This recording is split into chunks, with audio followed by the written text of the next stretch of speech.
Hi, I'm Mike Morales here.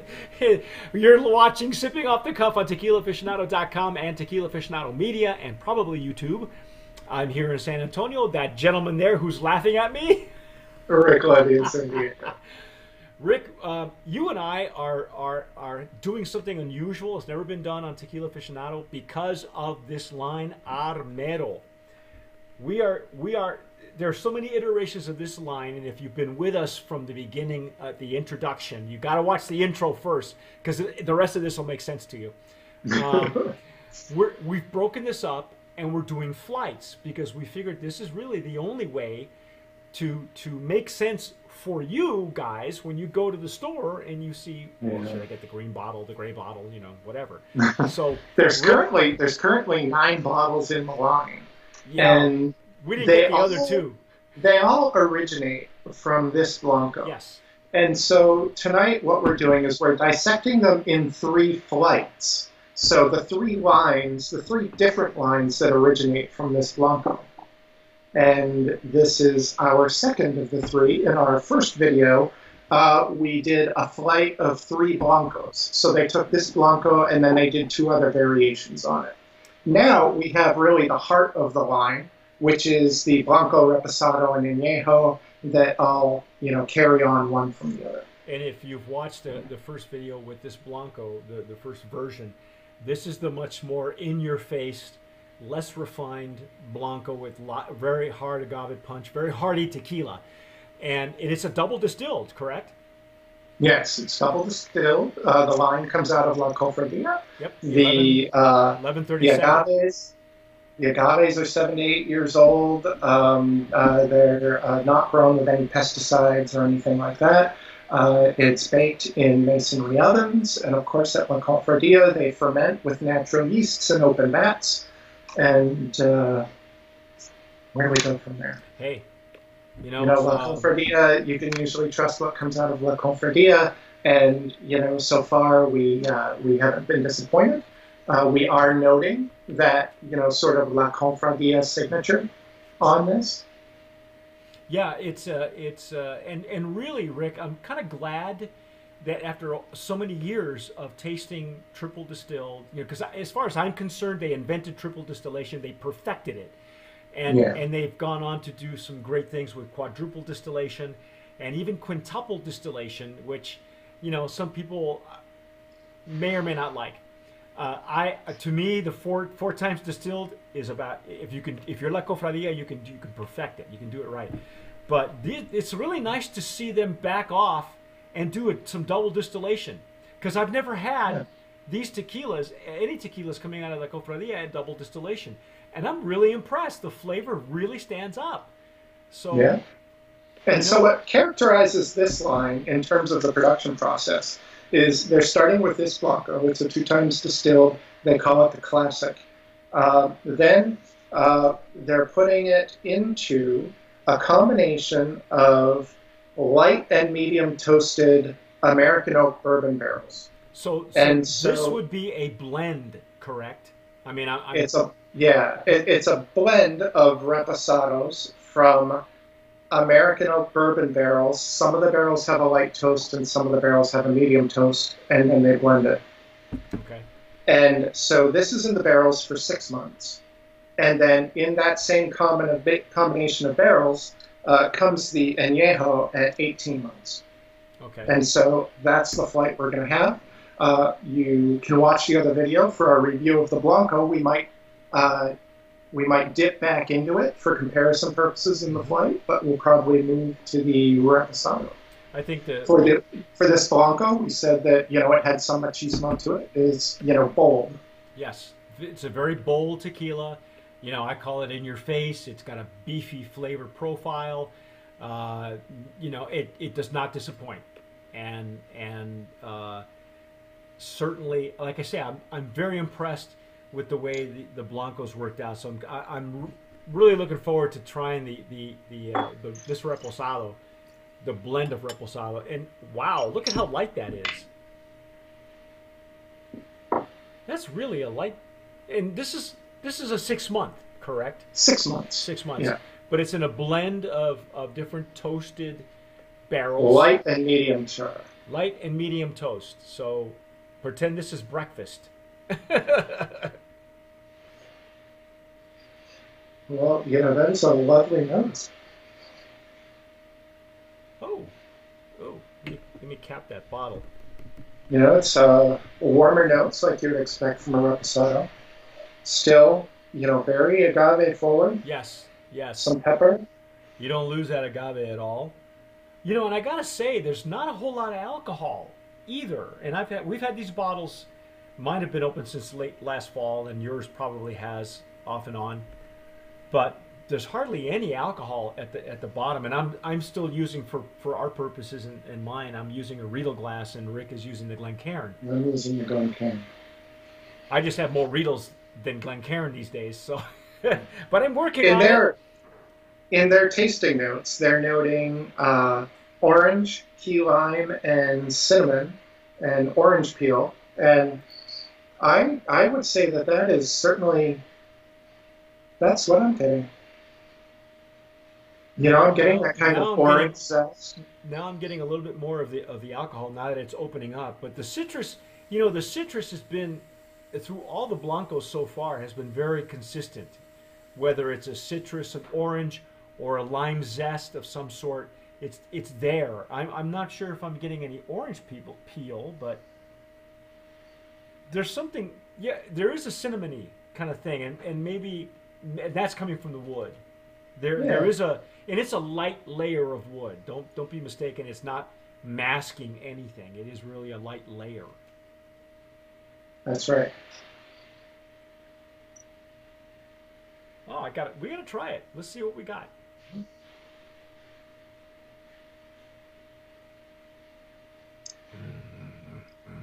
Oh. Oh, wow. Wow. Oh, that's lovely. Yeah, I'm getting a nice butteriness to it as well. Yes. I'm really enjoying that. Wow. Yeah. And with the citrus notes, I would love to try this in a Paloma. Well, yeah, because you're really, if you're starting off with the same Blanco that we talked about, and the hardiness of this Blanco, then it's really interesting that they have. And the barrel is adding some warm butteriness, and just that touch of cinnamon. It is actually adding another layer of complexity so that the Blanco is not so aggressive. Now it's like it went to school. It has a little bit of education, but not a whole lot. It's still got that underlying wildness to it. Oh, that's so pretty. It's got a very sweet nose. Every so often you'll get, and I agree, it's probably either a combination of orange peel, maybe some cinnamon, maybe some other spices that I'm not getting, maybe even toasted almonds or something. Yeah. Now that it's opening up, the nose is even a bit sweeter. I could spend the whole evening just on the nose. This is really nice. And the glass is going to smell just as delicious in the morning. Oh yeah. Maybe you've watched some of our glass things, but we're really geeks here. If I can avoid it, I don't wash glassware until the next day because I like to smell to see if sometimes you pick up other things that if it's a highly manipulated tequila, you'll know that by the smell in the glass, because it won't smell natural. Or if they're using really wonderful barrels, you'll get some stuff that maybe you didn't get while the liquid was in it. So sometimes it pays to leave your glasses dirty overnight. This is really nice. Right now, I'm going to nominate this in the Reposado category. I agree. I think I'm really pleasantly surprised. Oh, wow. Just the warm combination of butter and orange and cinnamon and agave and pepper. It's all there. What a fantastic nose. And the retro nasal, you can even get a little bit of vanilla. I'm not sure if they even mentioned that, but I think that's what I was getting. Not only the citrus, but a little bit of vanilla, and I think that's all the wood. The wood is just what it did was it added a layer of much more complex So yeah, it's and it's only 6 months in the barrel, so you're not losing the Blanco. no, not at all. And you're right. This would stand up in a Paloma. It would stand up to your cocktails. And you can do that very readily with this, or you could just sip it. Absolutely. I think, or you can just smell it all night. This is, yeah, really. This is a very. I like the versatility of this iteration, this version of this Armero tequila. I agree. I think it should be a Brand of Promise nominee in the Reposado category. I agree. I'll make sure that we make the delineation because, again, there are so many iterations here that we might. So we don't want anybody confused. The evolution is what they call this Reposado. The evolution. Okay. Yeah. not to be confused with the revolution. Let's jump into this añejo, the perfection they call it. Okay. Now this one is still in the plastic for me. Now if you notice. Now, this plastic seal isn't really doing anything because the stopper is so large, and then the plastic has nothing to grab onto on the neck. So I'm going to pull this off, and all the plastic is just going to stay right there on the stopper. Oh, and the cork. And so did the cork. Ah, see, you got one. Now, just again, if you watch this from the introduction, the brand owner, who is Juan Manuel Solis, is in the process of redoing caps and redoing the logo. So there's still, this is a tequila that is being monkeyed with over and over again somehow. He's trying to perfect it. It hasn't really had any distribution in the U.S. yet either. They were with one importer or distributor, and now they're in the process of moving it to another. And so I'm not even sure if this has been available in stores anywhere yet. Yeah, so we were very fortunate. Senor Solis was really nice enough to get these bottles to us almost immediately. But like Rick said in our first video, we were in the midst of our wrapping up 2016 and our Brands of Promise. So we had to hold on to these for 2017, and we're finally getting around to it because we were a little confused how we were going to attack this. I'm going to go ahead and use my Glencairn Copita for this one. So this is 18 months in a combination of light and medium char used American oak bourbon barrels. You can definitely see the difference in color on this one. Yes. Yeah, it's a bit darker.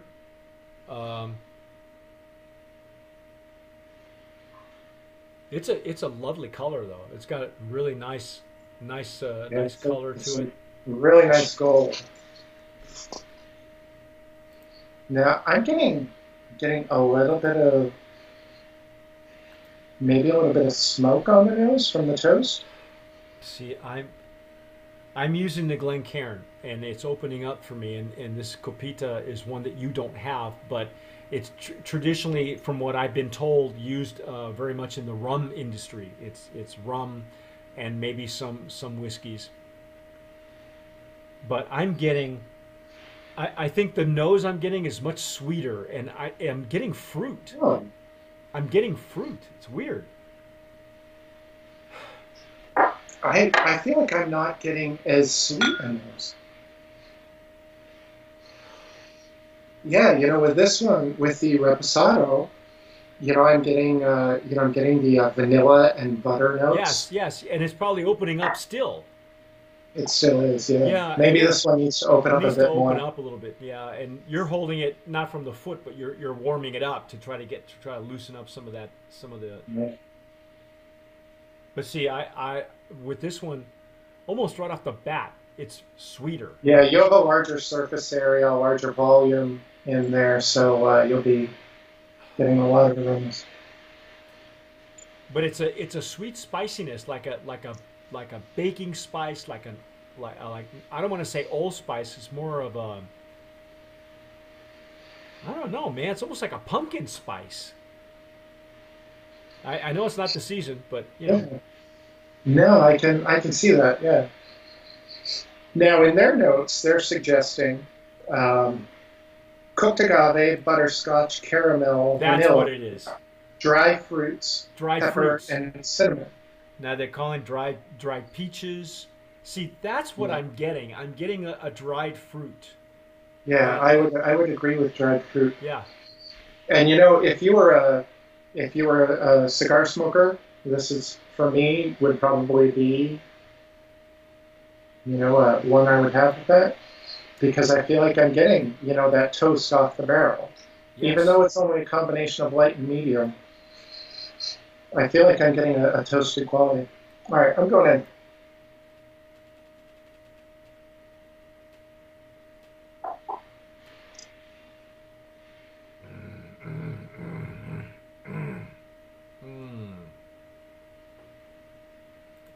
Oh, wow. Wow. This is way more amplified. It's like, it's the more enhanced version of the Reposado. And I'm getting a lot of pepper on the mouth. I don't know if you are or not on my I'm palate. getting the pepper. And the agave is still present. Yeah. Yeah, it's still there, for sure. And the, you know, the dried fruit notes, some spice notes. At least not yet. I'm not getting the caramel or the butterscotch or the vanilla. Yeah, I got more spices than anything else. Spices and dried fruit.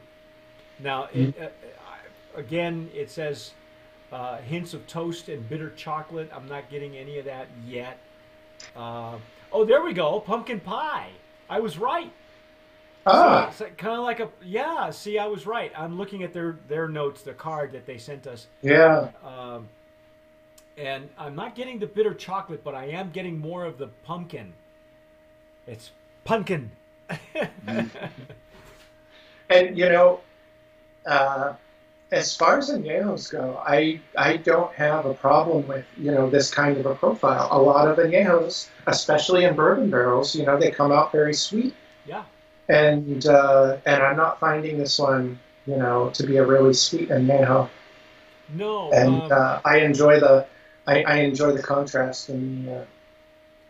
Well, let's see. I think somebody explained it to me. I think that when it comes out of bourbon barrels, it either goes in sweet and finishes dry. I think that's how it works, because the finish is nice. It's not as sweet as you would think. The sweetness is all on the palate, but once you swallow and the finish is like kind of like a short finish too. It's not lingering like some of the other iterations that we had. Yeah, I still get it. I still have the pepper sensation in my mouth. Yes. You know, just right across the palate, down the back of the tongue. You know, it's a pleasant finish for me. Wow. It's you know, I can feel a little bit of dryness on the sides of the palate, but it's not like a super tanniny kind of dryness. It's just and you know, the top of the palate's still very moist in the finish.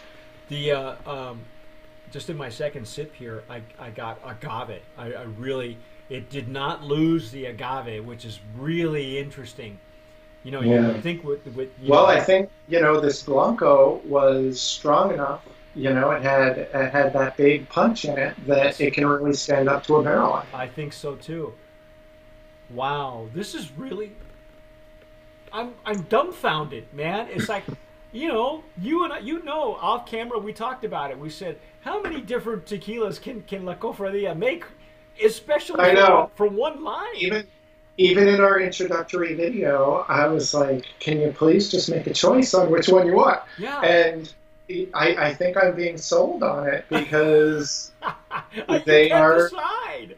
So far they're very distinct. You know, you wouldn't think that they would be, but we're here to tell you that now that we've dissected them in the flights, and thank goodness that Rick had the foresight to plan out these flights for us, because otherwise I'd be everywhere. When I first had these, I told Rick off camera, I said, you know, I felt like a pinball. I was over here as I was over there, and nothing. Yeah. There was no consistency. There's nothing on the packaging that would help you make sense out of the lines. Yeah. You know, they're all just labeled, you know, Blanco or Silver or Reposado, Añejo, and then they have these other terms like classic and luxury and perfection and ultra, which really, in terms of making sense of a tequila, you know, it doesn't meaning thing. It doesn't give any indication of the process or what would be different on the profile. And if you based everything off their POS material, their marketing materials, you would be completely lost. Do I want to be like that rich guy? Do I want the chick in the bikini? Do I want to go on a beach? If you make your decisions on the pictures and the POS and point of sale material, you're going to be lost. Forget it. This here is the definitive. You need to watch our videos. Watch our videos. This is the definitive roadmap to Armero. Okay, I'm gonna go brand a promise on this one for the añejo. What do you think? Sure.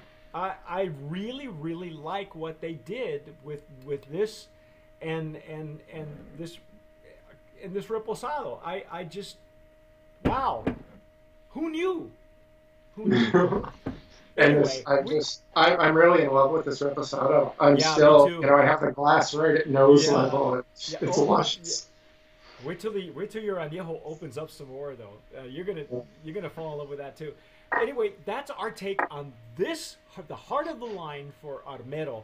And if you stick with us, we've got the last leg of this journey through Armero. I'm Mike Morales here in San Antonio. That gentleman, Rick Levy in San Diego. You've been watching Sipping Off the Cuff on TequilaAficionado.com, Tequila Aficionado Media, and probably YouTube. And if you are watching us on YouTube, press the red button, subscribe. If you and watch watch our other videos, especially the ones on Armero. Yeah. And if you've had Armero, for those of you who are Spanish speaking and are watching us, go ahead. Feel free to give us your comments on what you think. If this is truthful, or are they making it up? Tell us what you think. It doesn't matter. And I believe Armero has been available in Mexico for some time now. Yes. Yeah. So maybe a lot of our Spanish-speaking audience and readers can, attest to the consistency and the quality of the brand. Yeah. So I know they have a fan base down there. Let us know. Se habla español, okay? And like we like to say here at Tequila Aficionado, tomar sabiamente. Sip wisely.